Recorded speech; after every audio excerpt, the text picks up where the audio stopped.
Join Forum IAS Academy, trusted by hundreds of toppers, including IAS Rank 1 Shruti Sharma.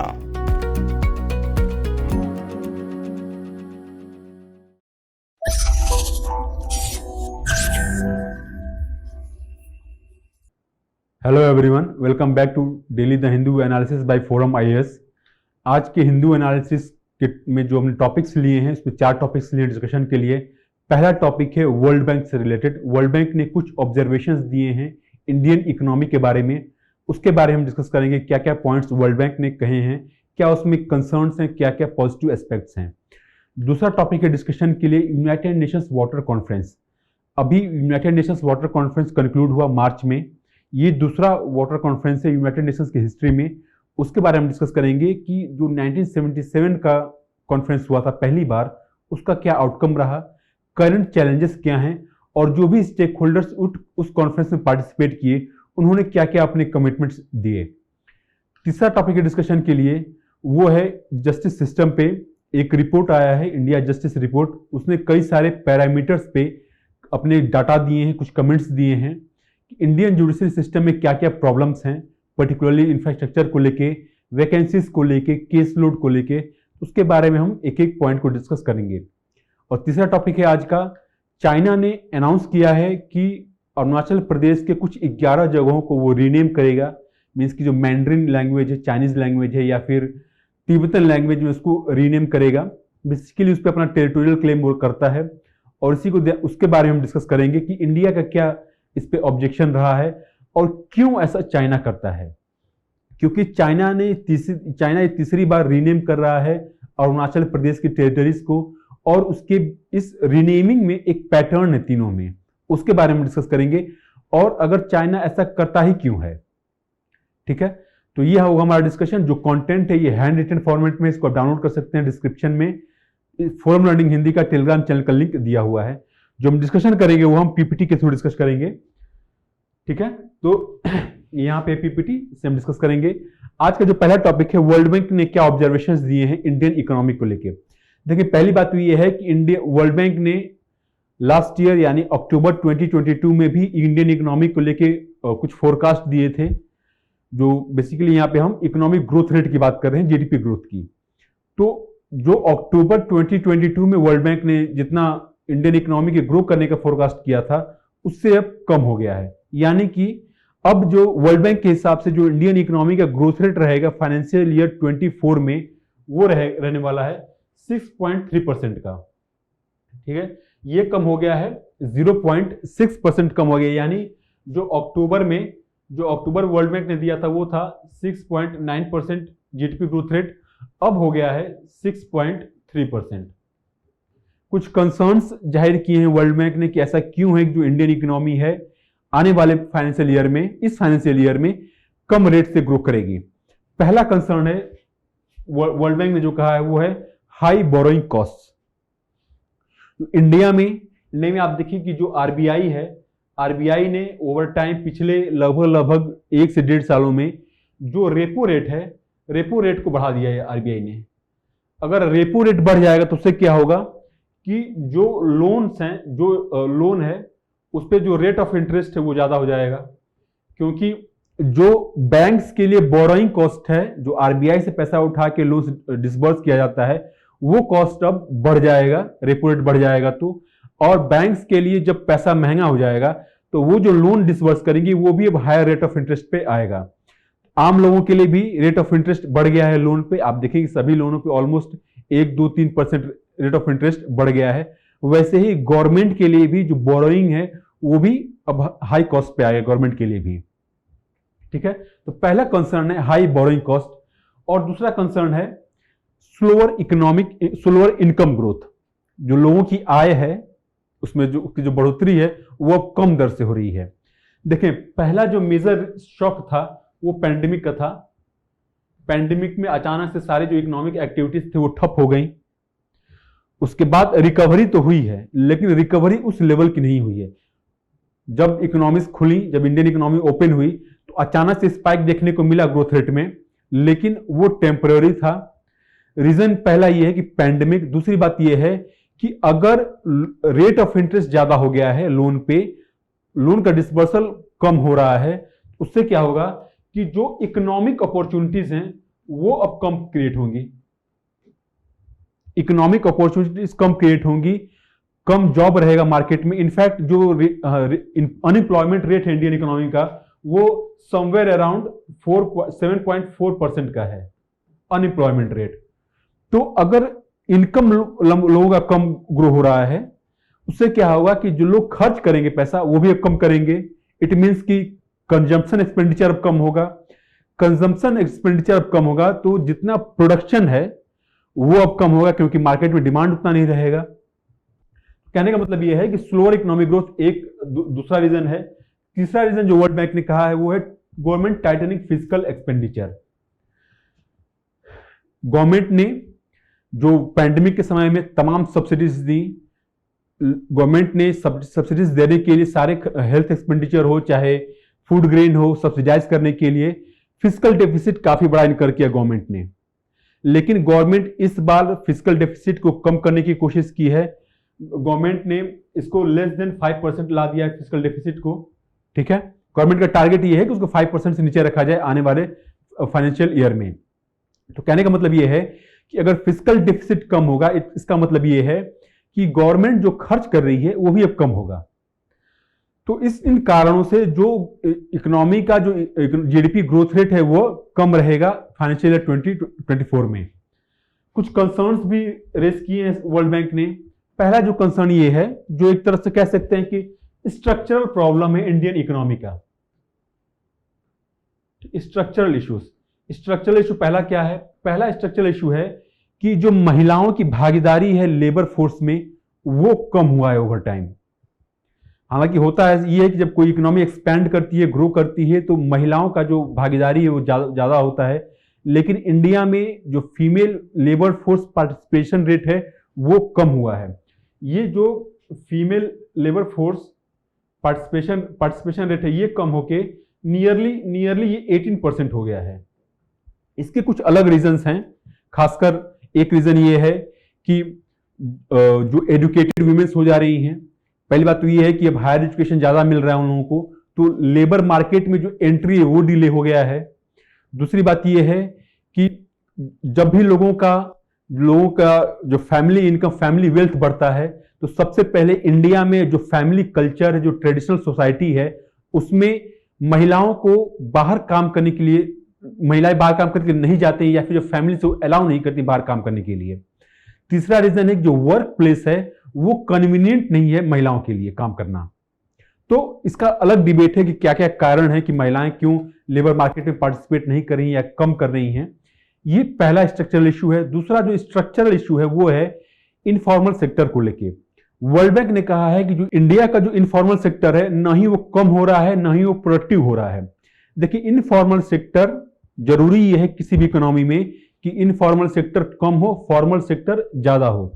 Formal sector होने का मतलब ये है, देखिए कोई भी अगर एंटिटी है, अगर अपने टैक्स रिटर्न फाइल करती है, उसके पास जीएसटी नंबर है, उसके जो इंप्लॉइज हैं उनका प्रोविडेंट फंड का प्रोविजन है वहां पे, तो अगर ऐसी कोई कंपनी है जिसके पास ये सब हैं तो उसको बोलते हैं फॉर्मल एंटिटी।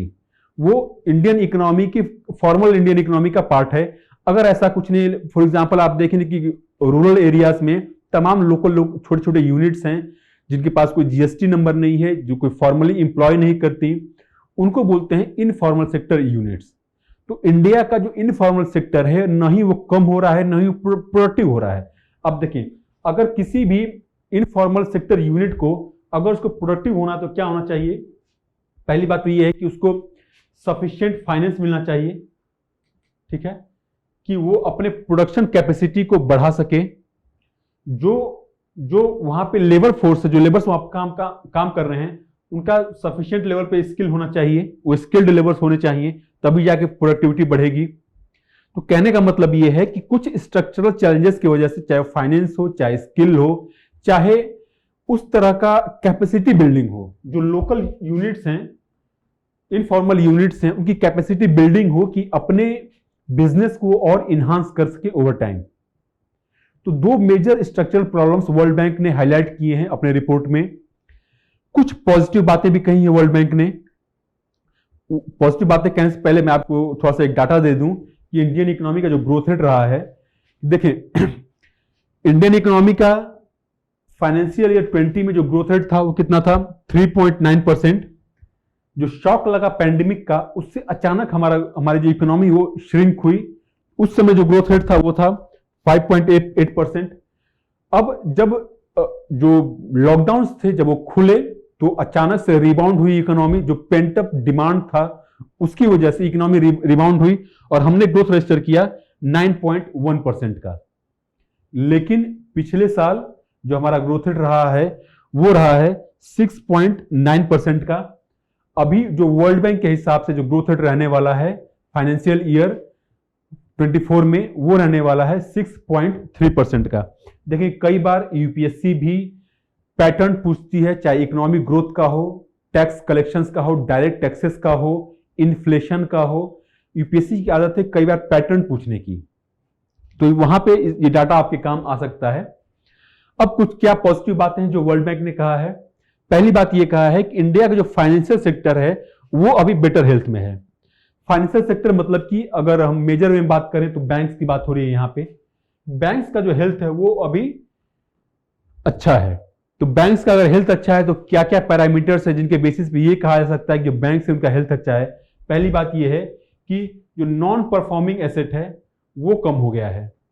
पर्टिकुलरली जो पब्लिक सेक्टर बैंक है या फिर प्राइवेट सेक्टर बैंक है, इनका जो एनपीए है वो कम हो गया है। जो समय था 2014-15 का जब बैंक्स का एनपीए 14%, 20% हुआ करता था, अब ऐसा नहीं है। अब एनपीए एक सस्टेनेबल लेवल पे हो गया है।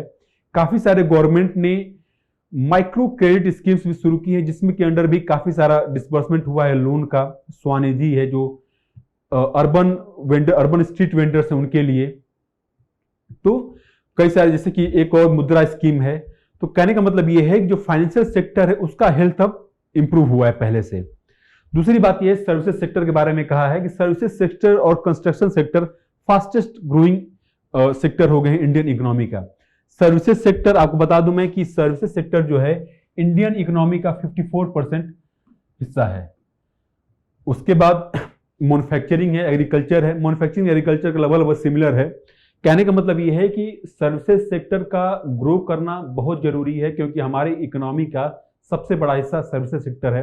कंस्ट्रक्शन सेक्टर भी काफी बूम हुआ है।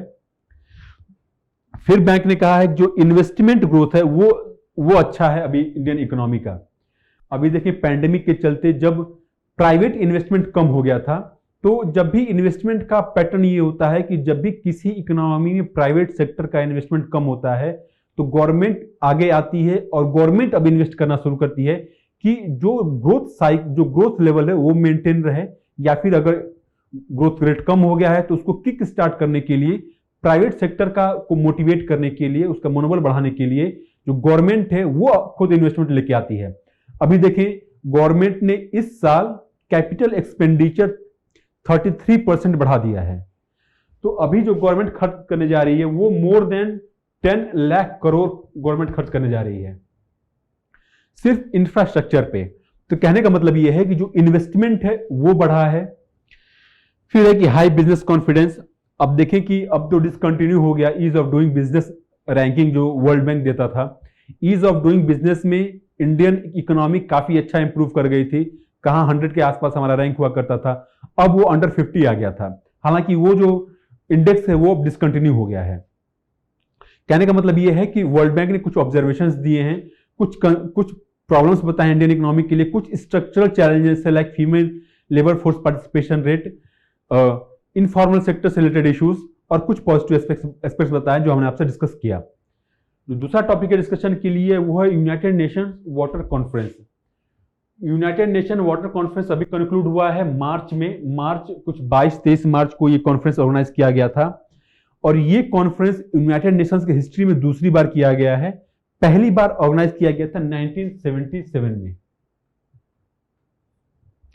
तो आप देखें कि यूनाइटेड नेशन ने 2018 से लेकर 2028 को international decade for action on water for sustainable development declare किया है कि वाटर से रिलेटेड जो भी चैलेंजेस है उनको रिजॉल्व करना है आने वाले 10 सालों में, यानी 2018 से 28 के बीच में, और एक तरह का मिड टर्म रिव्यू भी यूएन ने किया, उस पर रिपोर्ट्स भी पब्लिश किया, वाटर फॉर सस्टेनेबल डेवलपमेंट।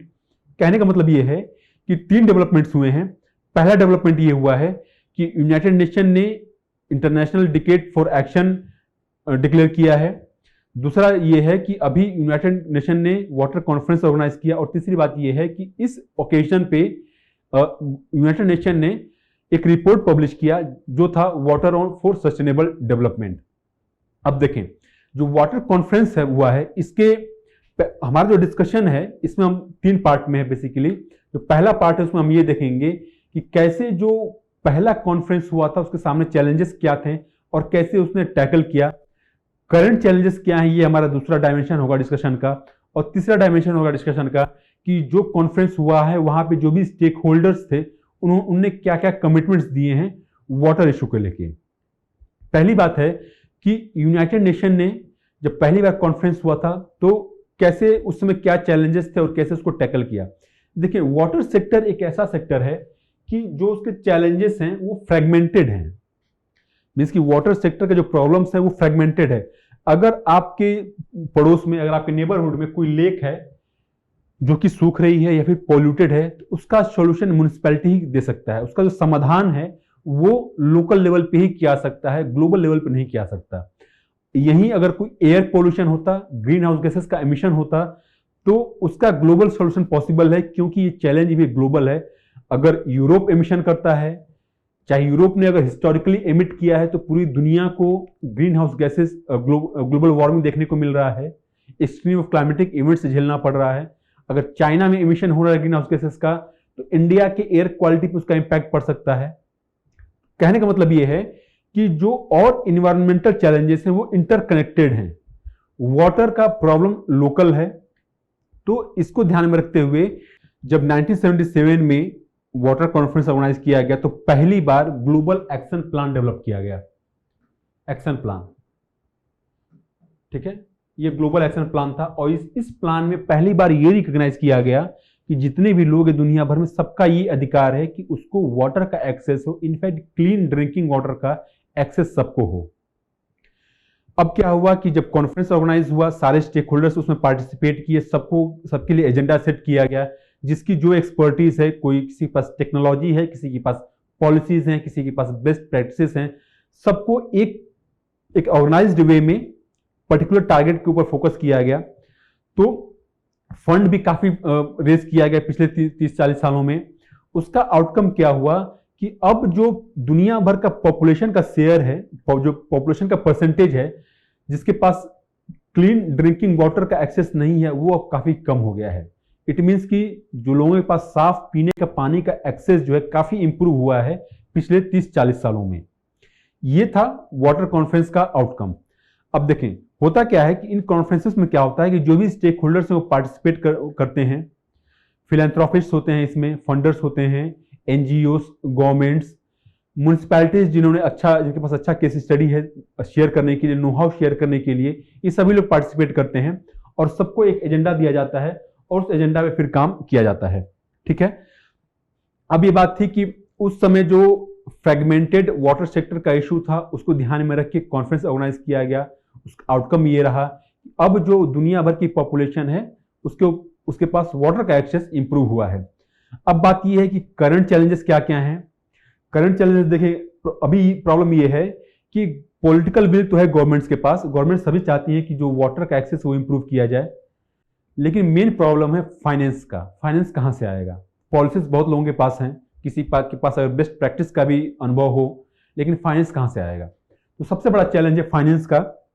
दूसरा चैलेंज ये है कि अगर किसी भी कम्युनिटी को, किसी रीजन को वाटर एक्सेस प्रोवाइड किया जा रहा है तो कैसे वो जो एक्सेस है वो सस्टेनेबल हो। क्योंकि कई बार क्या हुआ है कि तमाम सारे जो वाटर प्रोजेक्ट्स लगाए गए हैं वो वहां पे उसमें जो पानी का सोर्स रहा है वो ग्राउंड वाटर रहा है और ग्राउंड वाटर का ओवर एक्सप्लॉयटेशन हुआ है। उसकी वजह से जो ग्राउंड वाटर है वो ओवर टाइम डिप्लीट हुआ है, कम हुआ है, और जो वाटर का एक्सेस है वो खत्म हो गया। मतलब कि जो वाटर की सप्लाई थी वो ही खत्म हो गई, क्योंकि ग्राउंड वाटर में पानी बचा ही नहीं, काफी नीचे चला गया, या फिर जो वाटर का सोर्स है वो खुद कंटामिनेटेड हो चुका है। तो कहने का मतलब ये है कि काफी जगह पानी की सप्लाई के लिए एक्सेस तो दिया गया, लेकिन सस्टेनेबल वे में नहीं हो पाया। ठीक है, सस्टेनेबल वे में नहीं हो पाया वो। दूसरा चैलेंज इसमें यह है कि ग्राउंड वाटर का एक्सप्लॉयटेशन। देखिए, एग्रीकल्चर सेक्टर, अगर ग्राउंड वाटर की हम बात करें, आज के समय में सबसे ज्यादा डिप्लेशन ग्राउंड वाटर का हो रहा है। ग्राउंड वाटर का अगर यूज जो होता है, उसमें सबसे ज्यादा यूज एग्रीकल्चर सेक्टर यूज करता है, फिर इंडस्ट्रीज यूज करती हैं, डोमेस्टिक सेक्टर में भी यूज होता है ग्राउंड वाटर का। तो ग्राउंड वाटर के साथ प्रॉब्लम यह है कि जब वो एग्रीकल्चर सेक्टर में यूज होता है तो अनलिमिटेड वे में यूज होता है। अब यहाँ पे कुछ जो पॉलिसीज है गवर्नमेंट की, वो जिम्मेदार हैं कि एग्रीकल्चर सेक्टर में वाटर का यूज इतना क्यों होता है। फॉर एग्जांपल, पावर सब्सिडीज, जो वाटर निकाला जाता है ग्राउंड वाटर से, पंप जो किया जाता है, उसमें इलेक्ट्रिसिटी का इस्तेमाल होता है। Electricity nearly free of cost है इंडिया में जो फार्मर्स है उनके लिए। अब इससे क्या होता है कि कोई लिमिट नहीं, कोई कॉस्ट नहीं है वाटर का एक्सट्रैक्शन पे, तो वाटर का अनलिमिटेड एक्सट्रैक्शन होता है। फिर है कि इंडिया में जो क्रॉप्स हैं, वाटर गजलिंग क्रॉप्स है, वाटर इंटेंसिव क्रॉप्स हैं, उनको मिनिमम सपोर्ट प्राइस दिया जाता है। फॉर एग्जांपल राइस, आप देखें कि राइस के एमएसपी के चलते अब पंजाब में जो वाटर क्राइसिस है वो इसी के चलते है। इनफैक्ट ये जो राइस बेल्ट है, east UP, Bihar, West Bengal का, यहाँ पे भी वाटर का जो लेवल है वो काफी कम हो गया है, वाटर पॉल्यूट भी हो गया है। तो कहने का मतलब ये है कि जो एग्रीकल्चरल पॉलिसीज रही है, फ्लॉड रही हैं, उनके चलते ग्राउंड वाटर का एक्सट्रैक्शन हुआ है। कुछ और चैलेंजेस है, लाइक वेस्ट वाटर का ट्रीटमेंट। जितनी भी म्यूनिसपैलिटीज हैं जहां पे इंडस्ट्रीज हैं, वहां पे जो वाटर है वो वाटर को ट्रीट करके डिस्चार्ज नहीं किया जाता है, रीयूज करने का कोई बहुत ज्यादा प्रोविजन नहीं है वहां पे। तो ये जो इश्यूज हैं ये अभी कॉन्टेम्प्रेरी चैलेंजेस हैं, लाइक फाइनेंस का इशू होना, एग्रीकल्चर सेक्टर में जो ग्राउंड वाटर का एक्सप्लॉयटेशन है वो होना, सस्टेनेबल वे में वाटर का एक्सेस देना, या फिर ये कहें वाटर वेस्ट वाटर का ट्रीटमेंट करना। इसमें मेजर दो इश्यूज हैं, पहला है फाइनेंस का और दूसरा है पॉलिटिकल विल का। क्योंकि अगर एग्रीकल्चर सेक्टर में ग्राउंड वाटर चैलेंज को हमें हैंडल करना है तो पॉलिटिकल विल होना चाहिए, ऐसी पॉलिसीज आनी चाहिए कि क्रॉप्स का डाइवर्सिफिकेशन हो, वाटर इंटेंसिव क्रॉप से जो लेस वाटर इंटेंसिव क्रॉप्स हैं उनको प्रोड्यूस किया जाए, लाइक मिलेट्स, बाजरा, ज्वार, रागी, इनको तरफ डाइवर्ट किया जाए, जो फार्मर्स का टेंशन है उनको। तो कहने का मतलब ये कि कहीं ना कहीं पॉलिटिकल विल की भी कमी है। अब बात यह है कि जो वहां पे कॉन्फ्रेंस हुआ उसमें क्या क्या कमिटमेंट्स दिए गए। देखें, अभी जो कॉन्फ्रेंस हुआ उसमें जो भी कमिटमेंट्स दिए गए हैं सारे वॉलंटरी कमिटमेंट्स हैं, कोई बाइंडिंग कमिटमेंट नहीं है। और मोर देन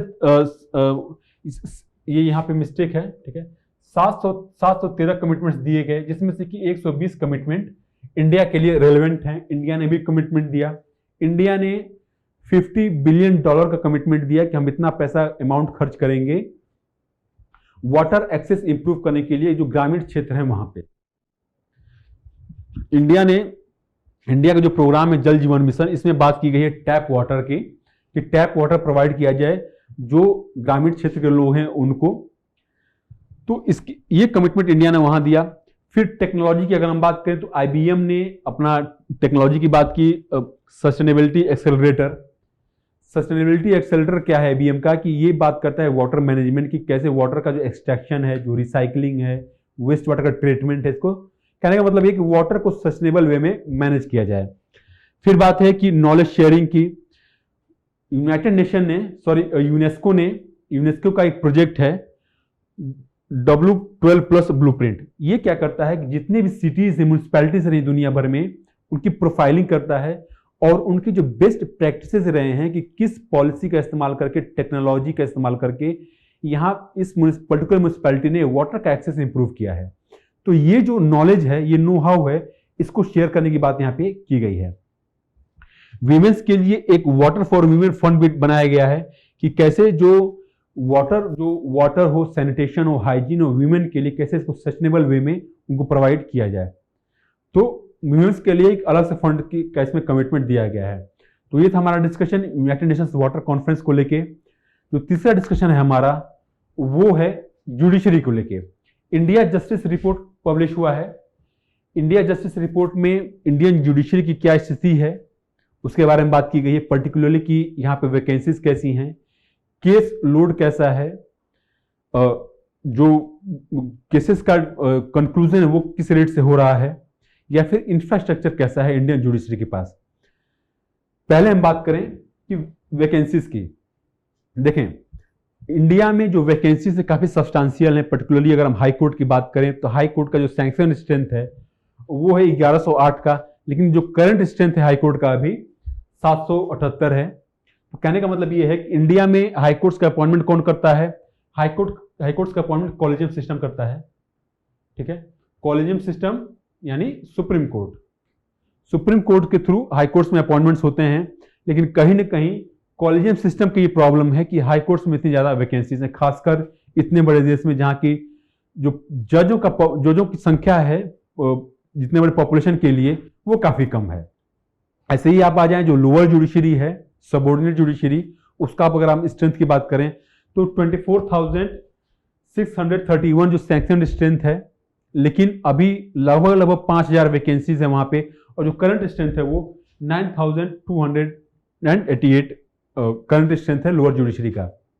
ठीक है, तो कहने का मतलब ये है कि जो वैकेंसीज है वो बहुत सब्सटेंशियल हैं, और इसके वजह से क्या हो रहा है कि जो केसेस का लोड है वो बढ़ता जा रहा है। तो इस रिपोर्ट ने ये भी कहा है कि the number of cases pending पर जज is rising in most states over the past 5 years while the sanctioned strength remain same। जो सैंक्शनड स्ट्रेंथ है होना क्या चाहिए कि जिस प्रोपोर्शन में पेंडिंग केसेस बढ़ रहे होने चाहिए, उसी प्रोपोर्शन में जो जजेस का स्ट्रेंथ है, जो जजेस का नंबर है वो बढ़ना चाहिए, लेकिन ऐसा नहीं हो रहा है। हाँ, जबकि वैकेंसीज हैं, वैकेंसीज सैंक्शन स्ट्रेंथ तो बढ़ा ही नहीं है, जो स्ट्रेंथ है उसमें भी काफी सारे पोस्ट वैकेंट हैं, जबकि जो केस लोड है वो बढ़ता जा रहा है। ठीक है, तो देखें, आप देखें कि जो केसेस का डिस्पोजल है, अब केस लोड बढ़ेगा। एक जज के ऊपर अगर फॉर एग्जांपल 100 केसेस उसको हियर करने थे, हर साल 10 केस बढ़ रहा है, 5 साल बाद उसको 150 केसेस की सुनवाई करनी है, तो होगा क्या कि जो केसेस का डिस्पोजल टाइम है वो बढ़ जाएगा, तो जस्टिस जो है वो डिले हो जाएगी। तो अगर हम आपको एग्जांपल दें कि यूपी में जो एवरेज केस का पेंडिंग पीरियड है वो है 11.34 years, यानी कि लगभग 11.5 साल में एक केस को डिस्पोज किया जाता है ऑन एन एवरेज। कोई 20 साल में होता है, कोई 5 साल में होता है, तो ये एवरेज की बात हो रही है यहाँ पे। उसके बाद वेस्ट बंगाल आता है।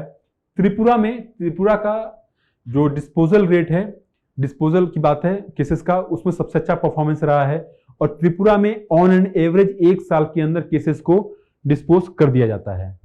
ठीक है, तो इंडिया में जो हाई कोर्ट्स हैं, हाई कोर्ट्स का जो एवरेज पेंडेंसी है, ठीक है, कि जो केसेस पेंडिंग है, अगर आप देखें कि जो केसेस डिस्पोज किए जाते हैं 0 से 5 साल के बीच में, उनकी जो परसेंटेज है वो है अप्रोक्सीमेटली 52%, यानी कि समवेयर अराउंड 48% केसेस जो है ये 5 साल से ज्यादा उनको लग जाता है डिस्पोज करने में। डिस्पोज करने 5 साल से ज्यादा क्यों लग रहा है? क्योंकि जिस रेट से केस फाइल हो रहे हैं उस रेट से सैंक्शनड स्ट्रेंथ नहीं बढ़ रहा है, जो स्ट्रेंथ है वो भी वैकेंट है। फिर इसमें बात की गई है इंक्रीजिंग केस लोड की। ये रिपोर्ट ये कहता है कि बिटवीन 2018 एंड 2022 केस लोड पर जज increased in 22 states and UTs. तो देश भर में 22 राज्यों में या फिर यूनियन टेरिटरीज में जो केस लोड है पर जज वो बढ़ा है। एक कॉन्सेप्ट है जो केस लोड है उसको समझने के लिए, वो कॉन्सेप्ट है केस क्लियरेंस रेट।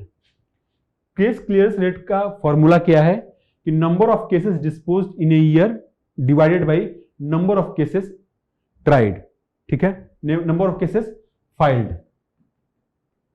तो कहने का मतलब यह है कि एक साल में कितने सारे केसेस का डिसीजन हो जाता है, उसका आउटकम आ जाता है, उस पर जुडिशरी अपना डिसीजन डिलीवर कर देती है, और कितने नए केसेस फाइल होते हैं। अगर जो केस क्लियरेंस रेट है इसको परसेंटेज के टर्म्स में मेजर किया जाता है। अगर ये 100% है, इसका मतलब यह है कि जितने केसेस डिस्पोज हो रहे हैं, खत्म हो रहे हैं, उतने ही केसेस फाइल हो रहे हैं। लेकिन अगर ये 100% से ज्यादा है, इसका मतलब ये है कि जो डिस्पोजल रेट है वो फाइलिंग रेट से ज्यादा है। और अगर 100% से कम है, इसका मतलब ये है कि केस लोड और बढ़ता जा रहा है, क्योंकि जो केस डिस्पोज हो रहे हैं वो उनकी संख्या कम है, जो नए केसेस फाइल किए जा रहे हैं उनकी संख्या ज्यादा है। केरला में सबसे ज्यादा केस क्लियरेंस रेट है वहां पे है 156% का। राजस्थान का सबसे पुअर केस क्लियरेंस रेट है वो है ऑलमोस्ट 65% का।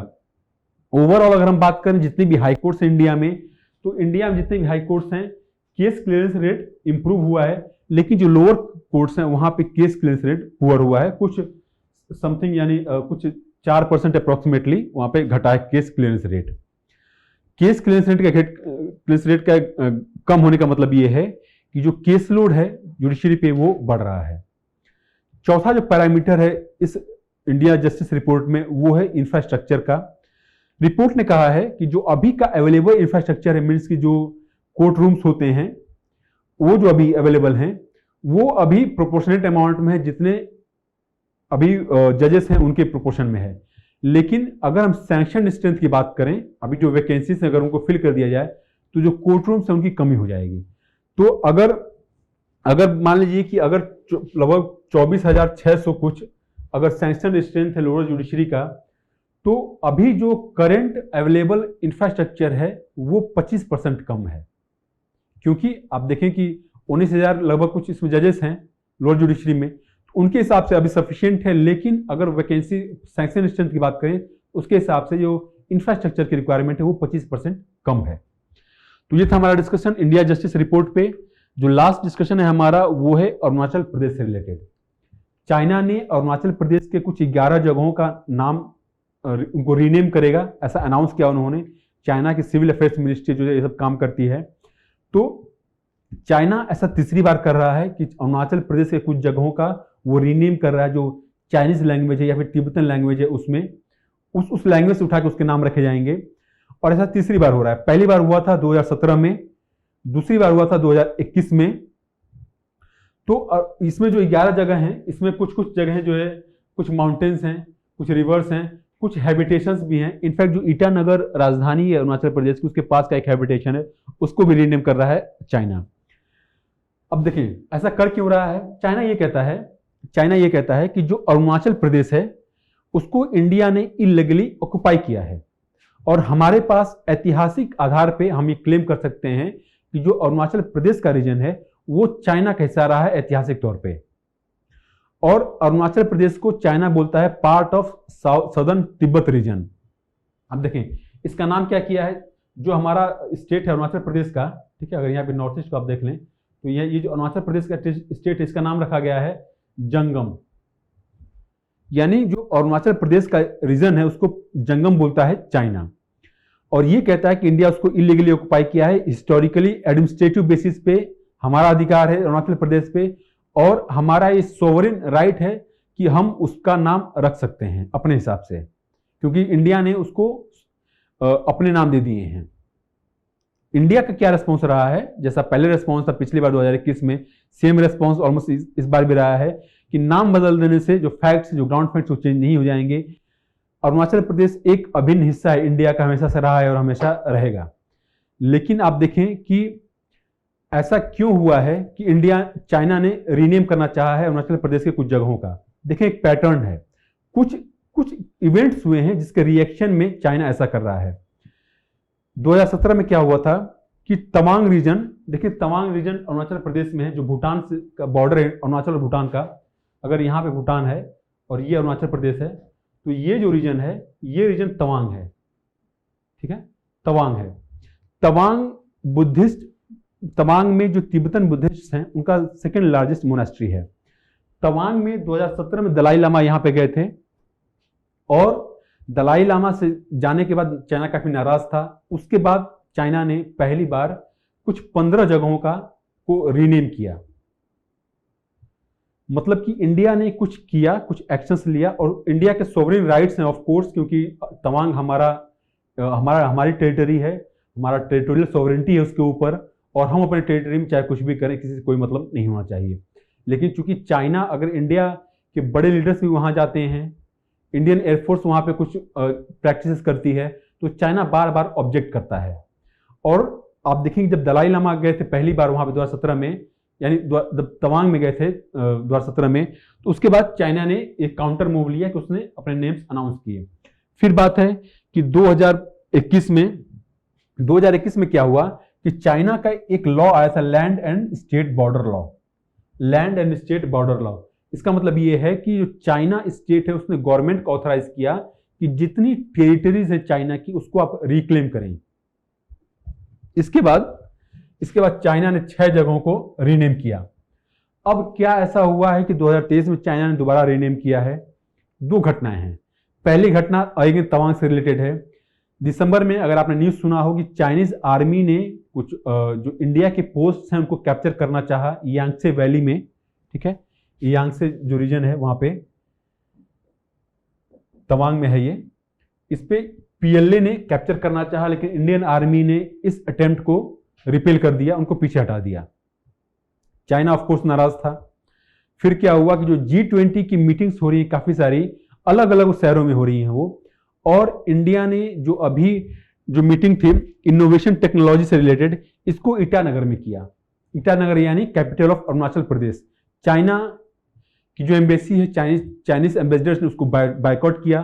बायकॉट करने का रीजन ऑफ कोर्स कि अरुणाचल प्रदेश में कोई ऐसा इवेंट नहीं होना चाहिए क्योंकि अरुणाचल प्रदेश हमारा हिस्सा है।